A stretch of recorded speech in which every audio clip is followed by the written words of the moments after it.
मित्रों, किसी भी व्यक्ति को दरिद्र बना देने वाला कुछ नहीं होता। वास्तव में व्यक्ति की मानसिकता ही उसकी दरिद्रता का कारण होती है, क्योंकि हम जैसा सोचते हैं वैसा ही तो प्राप्त करते हैं। इस तथ्य को हमें ध्यान में रखना चाहिए। मानव जीवन में विचारों का महत्वपूर्ण स्थान होता है और यह सत्य है कि कोई व्यक्ति खुली आंखों से अपने सपनों को पूरा करने की सोचता है तो कोई व्यक्ति बंद आंखों से।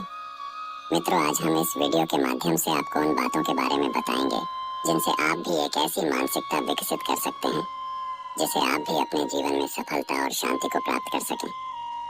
और अगर आपको दरिद्रता या गरीबी ने जकड़ रखा है तो उसे हमेशा के लिए समाप्त कर सकें, या आपके जीवन में कभी भी भविष्य में आने वाली गरीबी और दरिद्रता को स्वयं के जिंदगी से कोसों दूर रख सकें, तो इस रहस्य को समझने के लिए आपको इस कहानी को सुनना चाहिए।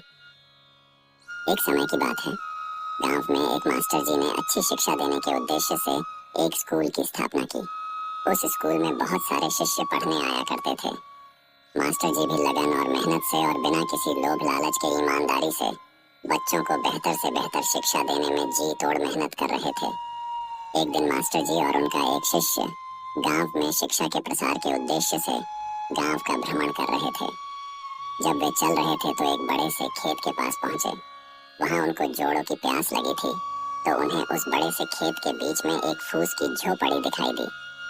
मास्टर जी और उनका शिष्य उस घर के पास जाते हैं और दरवाजे के पास जाकर आवाज लगाते हैं। कुछ देर बाद दरवाजा खुलता है और अंदर से एक व्यक्ति आता है जिसके साथ में उसकी पत्नी और 3 बच्चे भी होते हैं, जो बहुत ही गरीब और दरिद्र अवस्था में दिख रहे थे। वह बहुत ही पुराने और फटे हुए कपड़े पहन रखे थे। मास्टर जी उन लोगों से विनम्रता भरी आवाज में पूछते हैं, क्या हमें पीने के लिए पानी मिल सकता है क्या? वह व्यक्ति अंदर से पानी लेकर आता है जिसे मास्टर जी और उनका शिष्य अपनी प्यास बुझाते हैं। फिर अचानक मास्टर जी उस व्यक्ति से कहते हैं, आपका खेत तो बहुत बड़ा है परंतु उसमें कोई फसल नहीं है। इसके बाद ये लोग अपने कामकाज के बारे में बताते हैं। मास्टर जी इस बात को सुनकर सोचते हैं और कहते हैं, आज की रात हम यहीं रुक जाते हैं।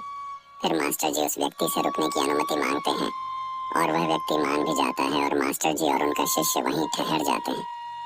आधी रात बीत चुकी थी, तभी अचानक मास्टर जी नींद से जाग उठते हैं और अपने शिष्य के कान के पास जाकर एकदम से धीरे से आवाज में कहते हैं, अब हमें यहाँ से चलना चाहिए और इसी ओर चलना चाहिए और उसके बैल को भी साथ में लेकर जाना है और जंगल में एक किसी दूसरे व्यक्ति के यहाँ छोड़ देना है। मास्टर जी की इस प्रकार की बातों के कारण शिष्य थोड़ी देर के लिए अचंभित हो गया, क्योंकि यही तो वह मास्टर जी हैं जो इतना ज्ञान दिया करते थे, परंतु आज पहली बार किसी के साथ गलत करने की सलाह देते हैं। ऐसा कैसे हो सकता है?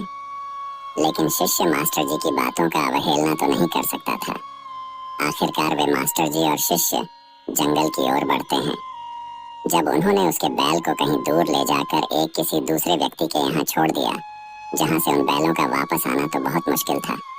इसके बाद वह मास्टर जी और शिष्य वहाँ से निकल जाते हैं। लेकिन शिष्य हमेशा सोचता रहता था कि आखिर मास्टर जी ने उससे भले और गरीब इंसान के साथ ऐसा क्यों किया।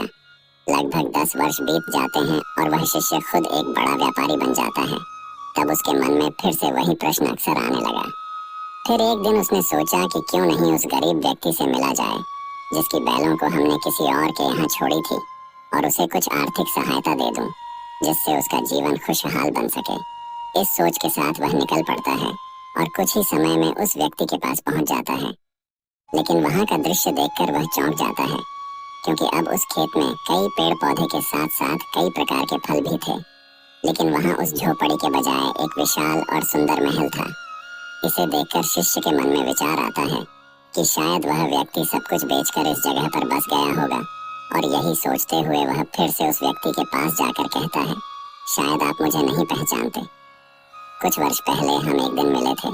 तब वह व्यक्ति कहता है, मैं आपको कैसे भूल सकता हूँ। आप तो उस दिन बिना बताए ही यहाँ से चले गए थे और उसी दिन हमारे बैल भी पता नहीं कहाँ चले गए थे जो वापस नहीं आए। कुछ दिनों तक मैं बहुत परेशान था। कुछ समझ नहीं आ रहा था कि अब क्या करें, परंतु जीवन जीने के लिए कुछ न कुछ तो करना भी जरूरी था। इसलिए मैंने लकड़ियों को काट कर बेचने का काम शुरू किया। जो भी पैसे मुझे मिले उन्हें मैंने अपने खेतों में लगाकर फसलें उगा ली। मैंने जी तोड़ मेहनत किया क्योंकि मुझे इस तरह से खेती करने में बहुत ज्यादा मन लग रहा था। फसल बहुत अच्छी हुई जिसे मैंने फलों के बगीचे में लगा दिया और उस बगीचे में बहुत अच्छे फल आए। इस तरह से मैंने बहुत सारे फसल बेचे और फिर फलों को सालों तक बेचा और आज मैं शहर का सबसे बड़ा व्यापारी बन गया हूँ। लेकिन ये सब कुछ नहीं हो पाता अगर वो बैल यहाँ से नहीं गए होते, क्योंकि उन्हीं बैलों के जाने के कारण मैंने कोई दूसरा काम तो नहीं किया, लेकिन उसके बदले उस काम को करने का दूसरा रास्ता चुना। लेकिन आज मैं अपनी जिंदगी में बहुत खुश हूँ और शहर का सबसे बड़ा व्यापारी भी हूँ।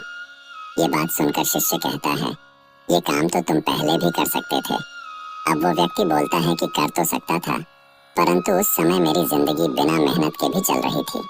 इसी कारण मुझे कभी इस बात का आभास ही नहीं हुआ कि मैं कुछ और काम भी तो कर सकता हूँ। यही कारण है कि मैंने कभी कोशिश ही नहीं की।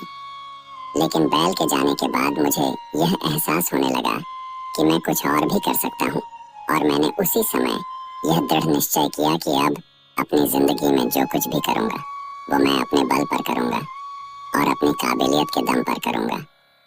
और इसी संकल्प की वजह से आज मैं इस मुकाम पर पहुँचा हूँ।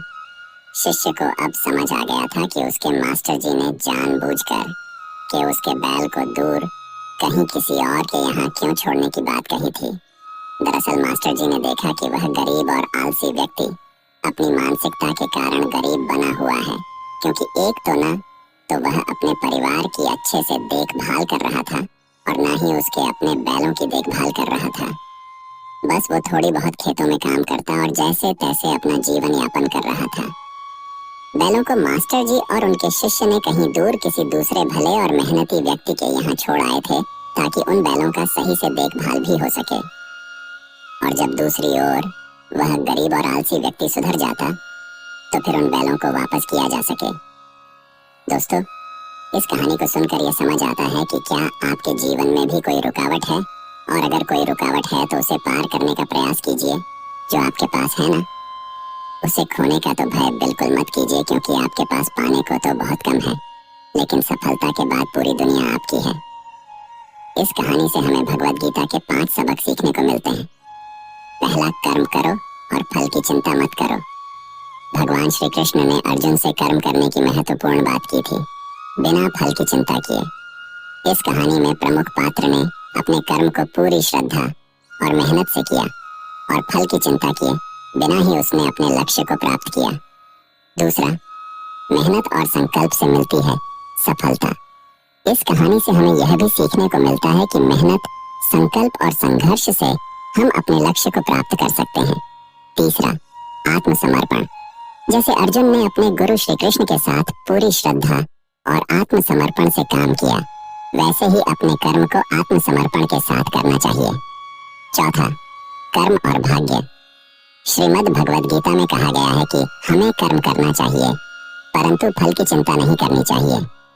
इस कहानी से हमें यह सीखने को मिलता है कि कर्म हमारे भाग्य को निर्धारित नहीं करते, लेकिन हमारे कर्म हमारे भाग्य को सुधार सकते हैं।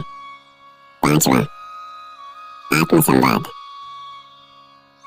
इस कहानी में प्रमुख पात्र ने खुद से संवाद किया, खुद से बातचीत की और अपने कार्यों के प्रति अच्छे भाव से काम किया। भगवद गीता में भी आत्मसंवाद का महत्व बताया गया है, जिससे हम अपने मार्ग को स्पष्ट रूप से समझ सकते हैं। इस कहानी के माध्यम से हम यह सीख सकते हैं कि भगवद गीता के सिद्धांतों को हमारे जीवन में कैसे अपनाया जा सकता है और कैसे हम अपने लक्ष्यों को प्राप्त कर सकते हैं।